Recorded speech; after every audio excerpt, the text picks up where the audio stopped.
You don't have to be grim, but you do have to be serious. Hey, everybody hopes things will get better, but remember, the future does not get better by hope. It gets better by plan.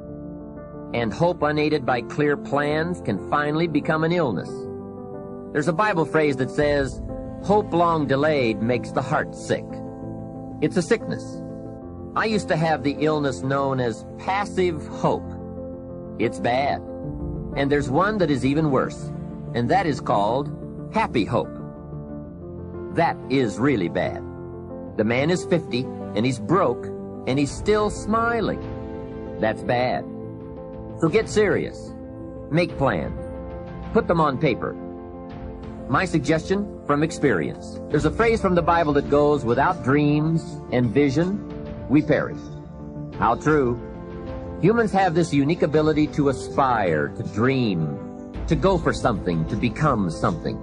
Without that, life is not life. We must have dreams and never give up on our dreams. I'd like to share a few ways your use of time are affected by or influence the achievement of your goals. Have you ever thought that without some very clear written goals, you never even need to consider managing your time? Time essentials come from objectives well defined. Time can't be critical if objectives aren't defined. Now you might be one of those uniquely fortunate individuals who can keep all their objectives and purposes clearly defined in their minds and operate from that. But I wouldn't take the chance. Write your goals down and set careful priorities. Sometimes priorities are determined by the season. For a farmer in springtime, the season dictates his most important activities. During the spring, a farmer must work around the clock, burn the midnight oil, and keep the equipment running because he has only this small window of time for the planting of his crops. One of the difficulties of living in an industrialized society is the losing of the sense of seasons. When to pour it on, when to ease back, when to take advantage. It's easy to keep going from 9 to 5, year in and year out, and lose a natural sense of priorities and appropriate time. Don't let one year just blend into the next. Keep an eye on your own seasons, lest you lose track of values and substance. Part of setting priorities is learning to separate major activities from minor activities. This is a whole skill in itself, but once you have learned it, it will pay dividends you won't believe. So learn to put everything on your mental scales to be carefully weighed before you spend time or money. Of your sanity is socially distributed. And what I mean by that is, well, let's say that you know how to behave. You're well socialized. You can play with others. Now, I said already in this conversation, if you didn't learn to play with others between the time you were 2 and 4, you will never learn. And psychologists have beat their heads against the wall trying to rehabilitate antisocial children. They can't do it after the age of 4. Is that because areas of the brain just don't develop? Well, it seems to be partly because the kids fall farther and farther behind. So let's say you make the leap from egocentric dependence on your mother at 2 and 3 to immersion in a peer group. Well, then you pick peers that are at your same developmental level, and you chase each other up the developmental ladder. And the longer you're out of that, the farther you fall behind. And so, you know, kids, 5-year-old kids might come across another 5-year-old kid who tends to cry too much if they don't get their way. And they'll say, we don't want to play with the baby. And what they're saying is, we have to find someone who's at our developmental level, shares our developmental horizon, so that we can mutually scaffold our further development. Now, they're not going to say that, obviously, but that's the situation. And kids test each other out when they first meet. So do adults. Game. Can you play? Are you playing at the same level as me? I'm playing my game at the level that will further my development.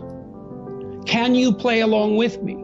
If not, well, maybe you're lower in status and I can pull you up as a mentor. Maybe you're higher in status and I can learn from you. But if you're a peer, we can play together. Anyways, if you're acceptable to your peers and you behave well, they'll accept you.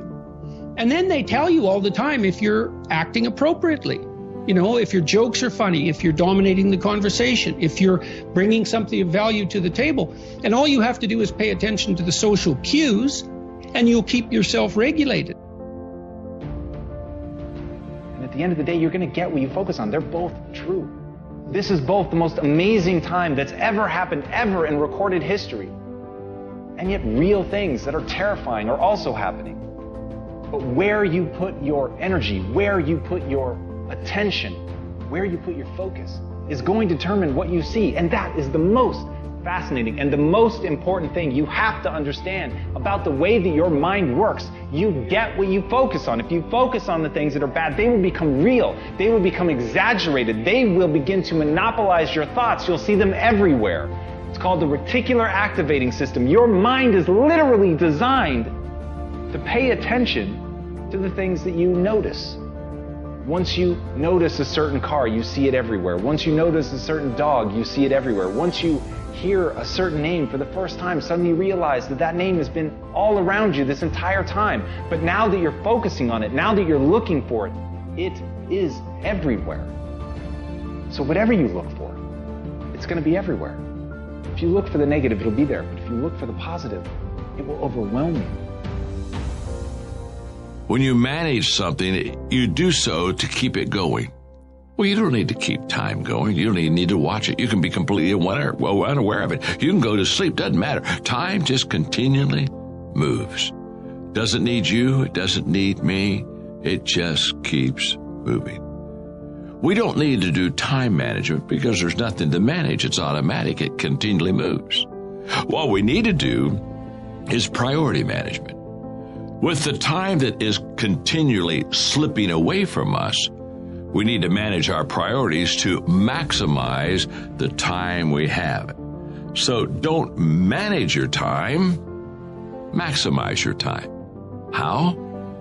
By doing the things that are the most important to do at that moment. Make every day your masterpiece.